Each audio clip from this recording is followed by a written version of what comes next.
Assalamualaikum warahmatullahi wabarakatuh. Auzubillahi minasyaitonirrajim. Bismillahirrahmanirrahim. Anin naba'il azim, tentang berita yang besar. Tanda kurung hari kebangkitan. Tentang apakah mereka saling bertanya? Allah berkata. Lalu kemudian yaitu tentang berita hari yang besar, tentang berita tentang hari kebangkitan, hari kiamat. Allah memastikan bahwa berita tentang hari kiamat ini adalah berita yang paling besar. Tidak ada yang lebih besar daripada tentang hari kiamat. Puncak dari segala peristiwa alam semesta yang terlihat kokoh ini, terlihat luar biasa, tidak mungkin akan hancur, tidak mungkin akan rusak, tidak mungkin akan binasa. Allah pastikan seluruh alam semesta nanti akan menjadi bubur, akan sehancur-hancurnya. Untuk apa hal itu terjadi?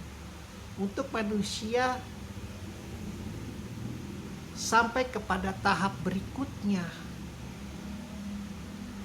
Karena Allah memastikan bahwa hari kiamat, surga, neraka adalah hal yang tidak akan pernah bisa manusia hayalkan, tidak akan pernah manusia fantasikan, tidak akan pernah manusia meskipun dengan secanggih teknologi apapun bisa menyamai persis kejadian tentang hari kiamat.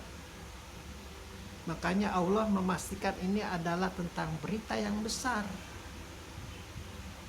yang mampu menghancurkan kepercayaan kaum kafir Quraisy kepada penyembah hanya terhadap berhala-berhala mereka.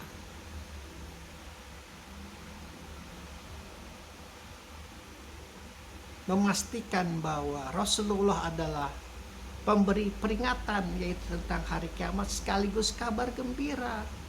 Kabar gembira bagi mereka yang berbuat baik, berlaku adil, berlaku lurus, berusaha menahan diri dari hawa nafsu, menahan diri dari kedengkiannya, kefakiran akhlaknya, kesesatannya, berusaha untuk terus berpikir positif kepada Allah, kepada takdirnya, kepada nasibnya.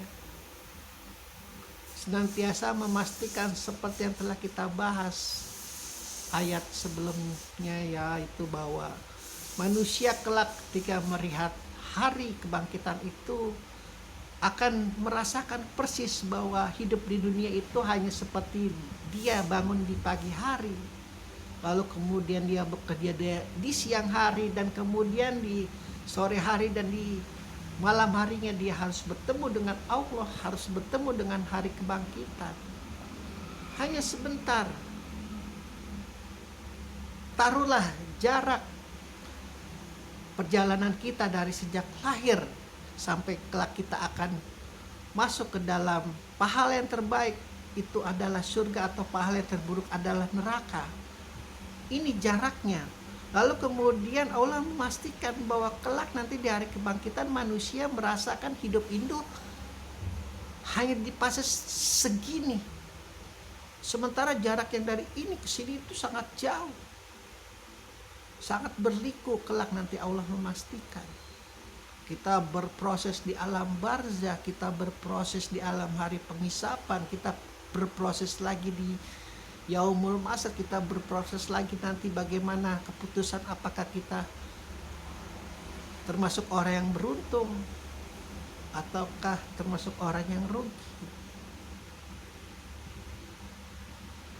Jadi ketika penduduk Jazirah Arab berbisik-bisik di dalam tongkrongannya, di dalam majelisnya, di dalam rumah tangganya, di dalam pekerjaannya, perkantorannya, senantiasa berbisik-bisik tentang peristiwa hari kiamat ini, yang Allah pastikan, Allah janjikan akan menghancurkan 360 berhala yang mengelilingi Ka'bah, yang sudah disucikan oleh Ibrahim, dikotori lagi oleh bisikan lanatullah, ketakutan-ketakutan manusia yang harus merasa dekat dengan Tuhannya lalu menciptakan berhala-berhala dan mereka sembah. Yang Ibrahim katakan ketika Namrud geram melihat berhala-berhalanya yang kecil itu hancur lebur. Lalu Ibrahim dengan bantuan Jibril memenggal kepala yang paling besar. Lalu kemudian kampaknya atau benda tajam yang telah memenggal kepala yang paling besar itu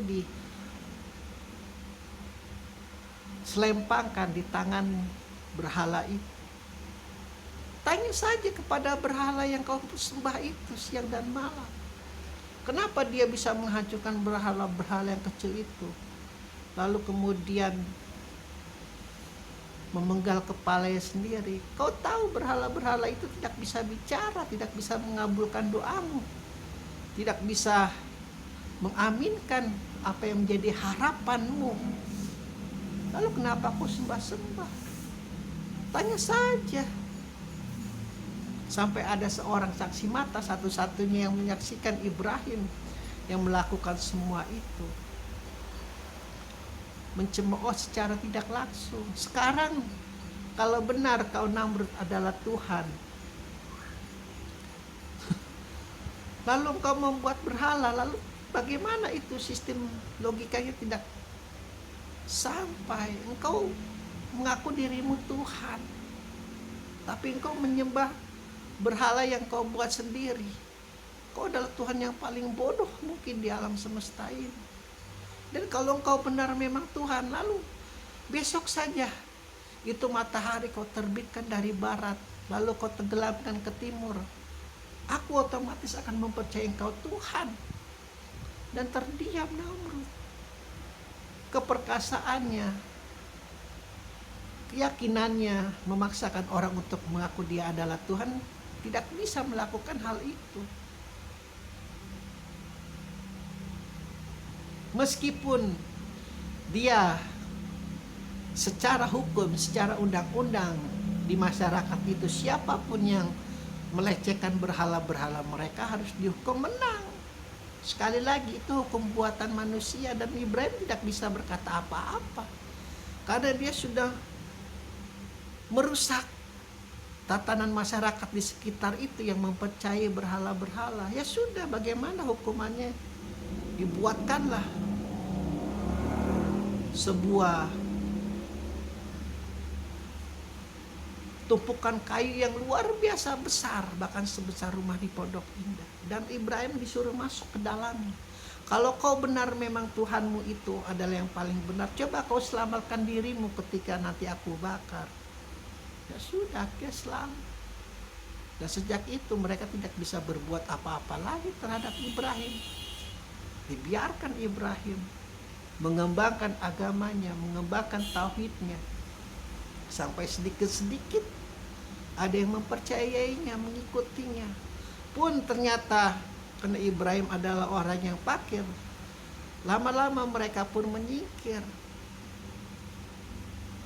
Dan sekali lagi tidak ada paksaan untuk mempercayai Allah, karena sekali lagi seluruh manusia kafir, tidak mengurangi sedikit pun kursi Allah di atas langit. Pun begitu seluruh manusia sujud kepada Allah, tidak akan menambah kemuliaan Allah. Dia tetap kokoh, yang paling mulia, yang paling agung, yang paling berhak untuk disembah. Tidak ada kegusaran, tidak ada kekhawatiran. Pun Ibrahim berjalan dengan keyakinannya kepada Tuhan yang paling Tuhan, kepada Allah Subhanahu wa taala, sampai dia membangun Ka'bah, di mana Allah memberikan batu dari langit yang akan menjadi saksi bagaimana Tuhannya adalah yang paling benar. Lalu kemudian dihancurkan oleh berhala-berhala kaum kafir Quraisy yang 360 itu. Disitulah Muhammad berproses diceritakan tentang hari kebangkitan, yaitu tentang berita yang besar. Alhamdulillahirabbil alamin.